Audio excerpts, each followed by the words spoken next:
what you expect the government to say? Government will say that, look what happened in Hormuz Strait. Now the nations are becoming so dependent on the maritime trade. Now here we will open another, a pathway for India where it will lead to a lot of maritime trade. But keeping that, I also want to talk about the maritime trade. Does it encourage that? Plus, what kind of a risk is it as far as the maritime security is concerned, which no one is talking about? Do you think that this great Nicobar project is going to be a huge maritime security risk as well?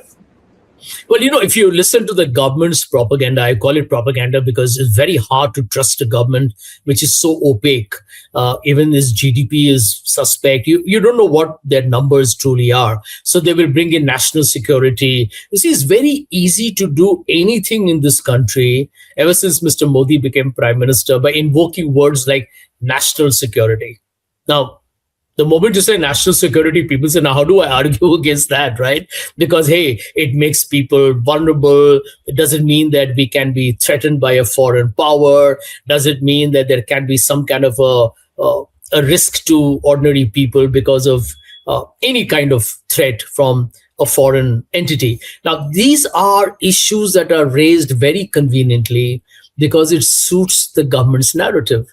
Remember, that this is the same government that used national security to not give disclosures to the Supreme Court on the Pegasus issue, saying that, hey, listen, sometimes we need to actually snoop on people because of national security. So, we are living in a very unique world.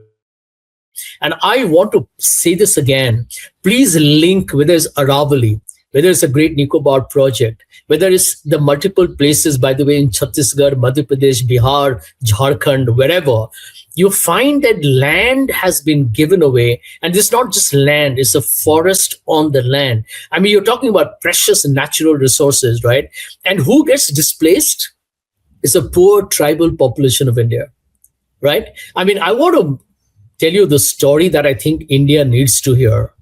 The story of, I think, Jatin Mundu, the poor person from Odisha, who had to literally for 19,402 rupees. Yeah. Okay, he's a tribal person from Odisha, and we all know that Odisha is another country, another state with rich natural resources. And look at the state of a tribal there, right? And he actually went and excavated the dead body of his sister, which he then carried on his back to show to a bank to get whatever money she had left behind there. That is a state of deprivation, devastation, poverty, hunger, and the wretched state of a large part of India.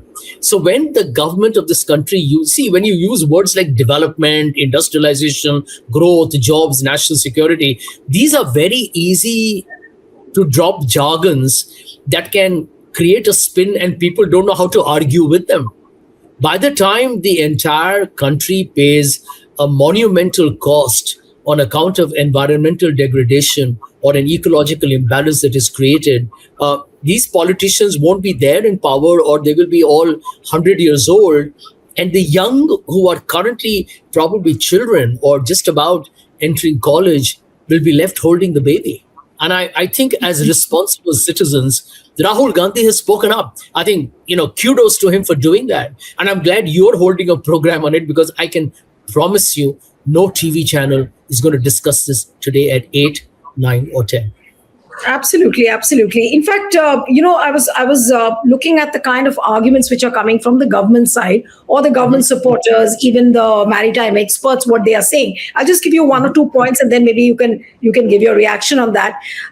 Now, the supporters of the government or the supporters of the project say that the island lies just 90 kilometers from the southern tip of the Malacca Strait, which is one of the world's busiest maritime choke points. Now, the project proposes a naval-capable deep-water port, upgraded airfield and surveillance infrastructure, enhancing India's ability to monitor the sea lanes in the Eastern Indian Ocean, deter hostile presence, and strengthen maritime domain awareness. Now, that is one argument which is coming in support of the Great Nicobar project. And there's another point which is also coming up, is that in the larger Indo-Pacific context and under the Act East policy, India seeks to project its influence, secure sea lanes, and reduce dependence on foreign transshipment hubs like Colombo and Singapore. And this project is pitched as a game changer in that context. So we know where the government is headed to. So no matter how many videos Rahul Gandhi does, I'm sure the government is going to keep on arguing on this point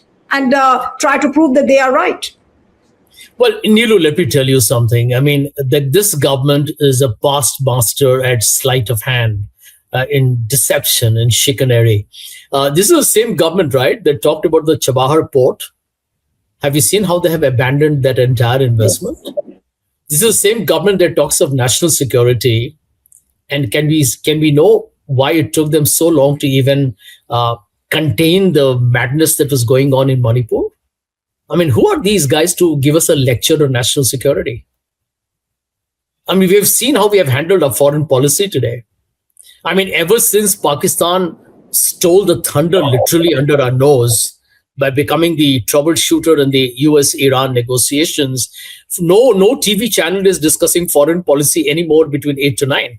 Because it's very uncomfortable for the government to look red-faced and blushing with embarrassment or flushed with absolute repugnance at their failure. But here is the truth, that if you look at India's history, and I'm not studied the maritime issue that you're talking about in detail, but so far India did well, right?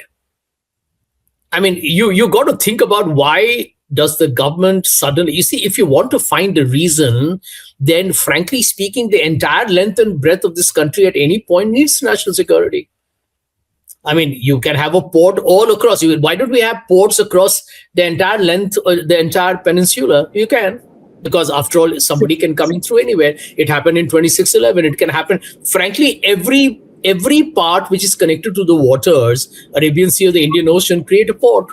So it's very easy for the government to do it. So I'm not even going to get into that argument. I mean, this is the same government, right? When an American submarine went and torpedoed an Iranian warship, this government wasn't even aware. In fact, they issued a press release after 24 hours. So, I mean, there is a lot of work for this government to do.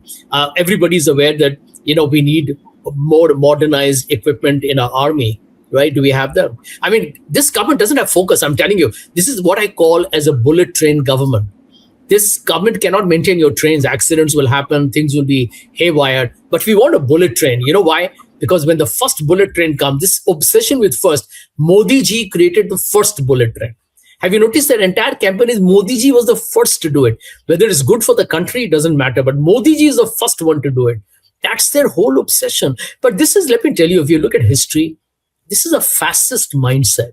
It's very authoritarian, is driven by self-interest, is driven by power. And obviously, to make that work, you need big ticket money. And therefore, crony capitalism always flourishes where fascists are in power. I was reminded of a very interesting tweet put out by Saurabh Das today, the journalist and the environmentalist and activist. He actually put out the picture of Prime Minister Modi holding the Trishul and the Damru. And then he was saying, if Prime Minister is so much focused on these kind of photo shoots, then I'm wondering who is running the PMO, the Prime Minister's office, because in the last 13 or rather 14 days, we've seen him spending time at the Jhalmuri stall. Then he goes about at the Hooghly River. Then he goes to the temples in West Bengal. And today he's at Kashi Vishwanath. So my last question to you, Sanjay, is who's running the PMO?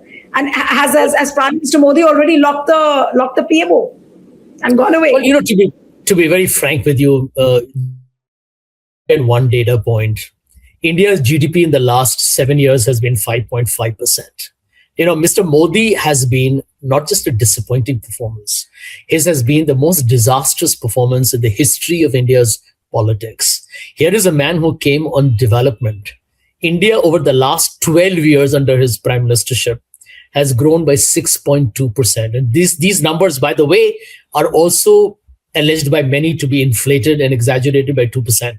But even if you assume that the 6.2% is right, it's lower than what Dr. Manmohan Singh gave after 10 years, which was 7.8%.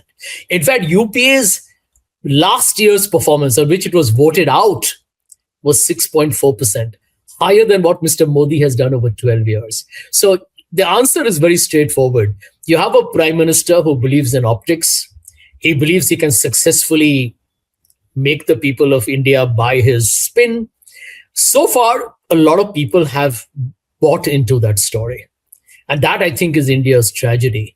Because I think what has happened, in my opinion, he's captured all the institutions, primarily big media. The big media has never let the ordinary people of this country know the truth of what's going on, whether it's corruption, whether it's communal hate politics, uh, whether it's a disastrous foreign policy, the neighborhood security, the state of agriculture, the collapsed investment. I mean, India is, frankly speaking, at the moment, a very compromised country and an underperforming nation. So, whether Mr. Modi is not doing it himself or he's deputed someone to do the job, it does not matter. His government, as far as I'm concerned, is a mammoth F. No, but you rightly put it out that it's a mammoth F. But if in the end, if I may just bring you back to the Great Nicobar project, what is it emblematic of? When you look at Modi's policies, where does it stand? The Great Nicobar project, is it an offshoot of Modi's failure? Is it an offshoot of Modi's compromise? How would you look at it? Well, I can tell you the reason why Mr. Modi, in my opinion, gets an F grade is because he runs this country from one election cycle to the other. He's got zero vision. He doesn't, I think, understand anything about governance or economy or foreign policy beyond, is it a headline? Can I go into a TV channel and see my face? I don't think he has any clue of what it means for the future at all. Zero. And I'll give you an example. That's the reason why the Great Nicobar project that Rahul Gandhi has talked about should be a worry for all of us. And because, see, this is about biodiversity. This is about climate change. I'm telling you, Aravali, nobody talks about it. We wake up during winter and worry about Delhi. But Aravali is about, hey, air and water for the Delhi NCR region as well. Who cares for that? Mr. Modi doesn't live in the moment. A leader is supposed to talk about, hey, what are you doing for me now, right? But he will talk about 2047. For God's sake, post-COVID, or rather post-West Asia war, people's plans are 3 months, 6 months at max. Today, no company is making plans for 6 months or 9 months. People are making quarter-to-quarter plans. Nobody knows where the rupee is going to go or what's going to happen to oil prices. Mr. Modi has given this country a spin of 2047. Or he's living in the past.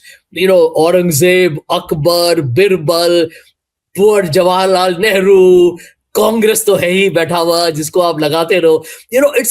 This man doesn't live in the moment. Either he's living in the past or he's living in the future. And you read anyone with any management or spiritual sense, they will tell you, hey, live in the moment, right? Tell me what you're doing for me now. Which is why you find neither this government nor Mr. Modi ever use the words Achhe Din anymore. If you want Achhe Din, you will have to be a citizen who asks questions. And I think the people watching your program, if they ask questions, they get involved and they graduate beyond the WhatsApp university, then I think India still has hope. All right. Always a pleasure talking to you, Sanjay. Thank you so much for joining on HW News. Thank you. Thank you very much. Bye.